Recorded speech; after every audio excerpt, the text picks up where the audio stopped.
Hello, everybody. Hello, Sparks fans. Welcome back to my weird and wonderful world. And we're continuing Sparkstember with part 18, day 18, album 18. We are going to talk about balls.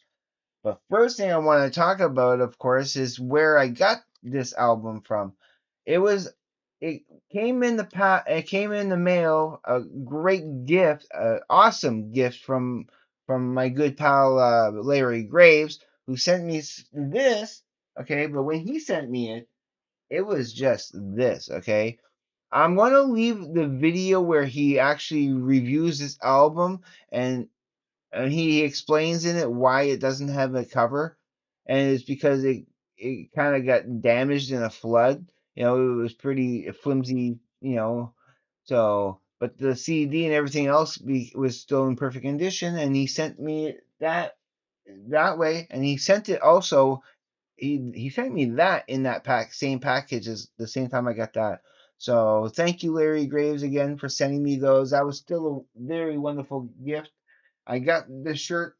I got my shirt ready for the weekend. If it's nice out, I'm gonna be wearing it every weekend. I try to wear it. I never wear it to work or yeah.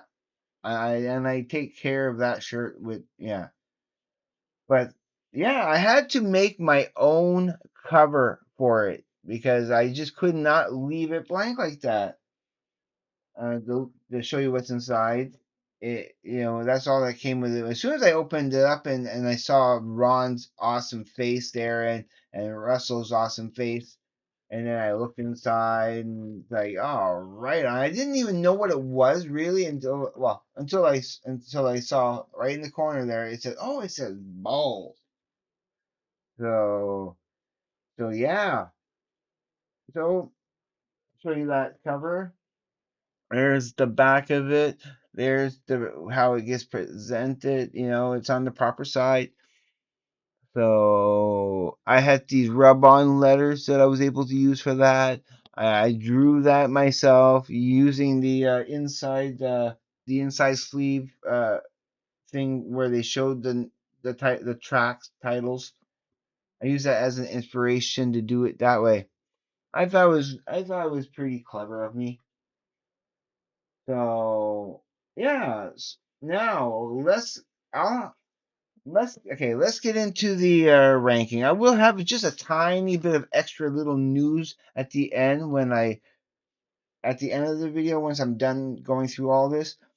But I want to take just a brief moment to give a shout out. I haven't done it in a bit to Metasparks, the channel Metasparks, hosted by the wonderful Paul Barrett, and also go check out Monty Mullins' Sparks Entertainment and Art podcast, and yeah, so go check him out. Of course, I'm always gonna leave the links down in the comments below, pinned to the comments below, and I'm also gonna leave that video, but what I want to say that is that Paul, Paul Barrett had did a series of videos talking all about this album, all about balls, and and giving his very very logical like I think he's dead on with his analytics and his theories on what these songs represent, what they actually mean. So he goes through each song individually, talking about each one in each video. So I watched the whole thing. I was riveted. I thought that was yeah, it was great content. And if I can, I'm gonna try to leave I will try to leave a playlist to that stuff right up. Oh, I can't find it right there. Yeah. So, all right, now let's get into the nitty gritty now. So, the title track of Balls. I like how often they start their album with the title track, So it gets a 9.5 out of the gate. Yeah, you can. It's kind of back there, but you do see it, right? Instead of holding it up, it's kind of small in the background there, but it's still there. If you can see it. So more than a sex machine, I give that a flat nine. I think is yeah. I do think it's very good, very good. Yeah. Um. Scheherazade. That got a little lower, so it got a flat eight. It was not bad, not too bad. Uh, yeah. But then the song, yeah. The next song, Aeroflot, yeah, so 8.5, 8.5. It got a little bit better. I do like Aeroflot. It's not, it's it's it's good. Okay, it's good. And then the calm before the storm, that gets a 10 right out. Yep, 10. Absolutely, I think it's the best song on the album for me. It is my favorite song on the album. And yeah, and so far, Balls, the title track, is my second favorite song on the album because I do like it. It's a good way to start the album. And then you get How to Get Your Ass Kicked, which is a 8.5. I thought it was good. Yeah, it's good.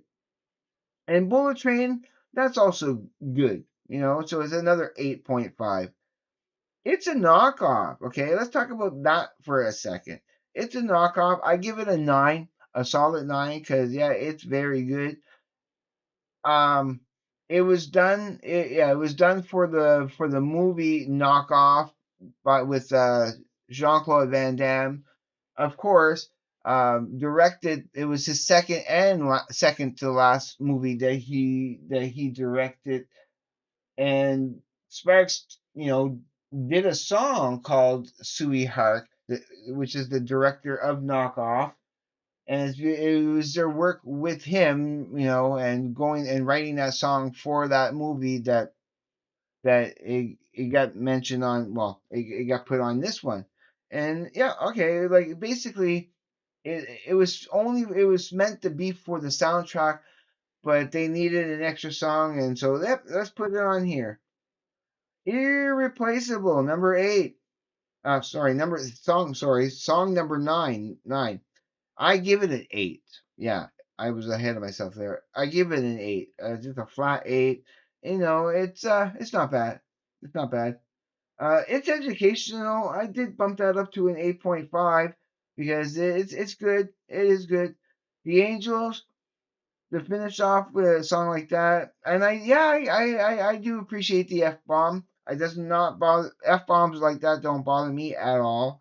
And I give it an eight. It's not a strong song for me, but I still keep it in context again to everything that um Paul Barrett alleges these songs mean.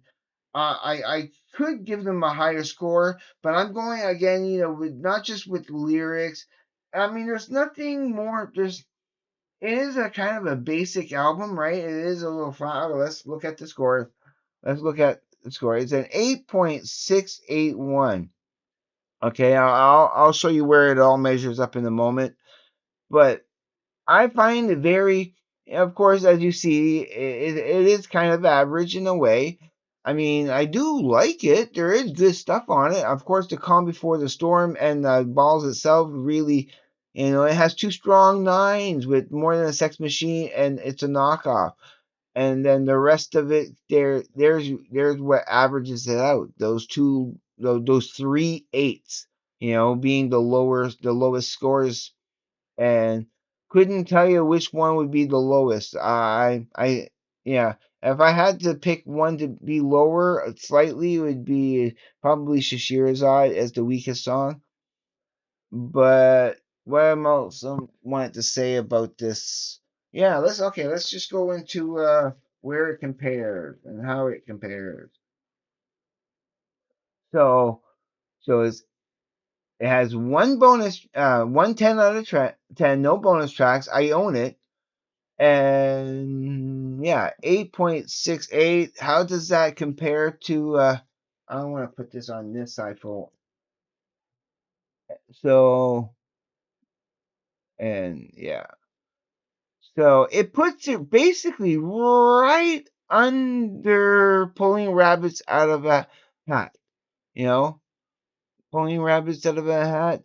Well, you know what? Because of the because it has a 10, like a 110 out of 10 on it, and pulling rabbits out of a hat doesn't, it probably would bump it up a little bit. That point 681. You know, if I added points for every 10 out of 10, it would probably get it up a little higher to pulling rabbits out of a hat. So like Half Nelson, a Wolfer and Tweeter's closing, and pulling rabbits out of a hat, having identical scores here. You know, the .772s. It doesn't mean that it's a bad album at all. You know, I mean, yeah, In Outer Space and Gratuitous Sax and everything above that got a little higher scores. But I'm at the end of everything. Once I'm done, the girl is crying in her latte. I'm going to sum everything up and put and redo this and have it all in order from the top to the bottom. This is just a guide for the moment to where I'm going to place those numbers. But yeah, Little Beethoven is next, and the only two albums I like for what's remaining, the only two albums I don't have is the next one of Little Beethoven and The Seduction of Igmar Bergman. I don't have that one either. But I do have all the other albums going down the list. And I love that. I love having albums. I'll be able to talk about them a little bit more in detail, especially the last three of Hippopotamus, A Steady Drip Drip Drip, and The Girls Crying, because they do have the lyrics included in the album, and I do want to make them just slightly longer episodes. I think that'd be cool. So that's where balls kind of you know kind of place. Um, yeah, just a little bit under plagiarism too, because plagiarism got a little higher score than I was expecting it to be. I really didn't have any high hopes for that, and it kind of exceeded because it had two 10 out of 10s. And yeah, no, so that's basically all I want to say about that. There's nothing really more except, like, yeah, like I said, I can't I can't explain it any better than Paul Barrett. I think Paul's Barrett explanation of that album and going into all that detail, I think that's the better course of action than to listen to me rattle on about something that. Remember, I'm just a new Sparks fan within the last within the last 3 or so years. No more. It cannot be up to 3.5 yet, but I at least 3 years for sure that I've been a Sparks fan. Ever since I last was working at the movie theater, the last couple of weeks. Yeah. All right. Um, just a little bit, tiny bit of extra news because next month is October. You know, I do have some different variety of stuff to talk about, like Fight Club and so on and so forth. It's going to be Halloween themed most often. I will be talking a lot about Halloween stuff, and it's going to be a little bit more grittier, a little bit more spookier. You know, I'm going to lean into to the to the whole Halloween spirit for it. And also, okay, it is a big milestone for my brother Chris, which you've seen on the channel here, drinking that concoction, the Daiboja one. Well, he is going to be turning 50 years old on October 22nd. It'll be his 50th birthday. And as I know, when I turned 50, it was a it was a big monumental. It's a, 5 decades that you were alive and being able to be well and happy and surviving, basically surviving, 5 decades on this planet. It's a big milestone, and I kind of want to try to celebrate it in my own way, and so on, because I know how important. And I do love my brother. He's my brother. So and we get along great. So yeah, I want to see if I can't do something special for him. I don't know what yet, but I know what he's into and stuff. So I want to try to make it special for him, and is this, he doesn't watch my channel. It doesn't bother me that he doesn't watch my channel. I know it's not his interest, especially this month talking about Sparks. He would not be interested.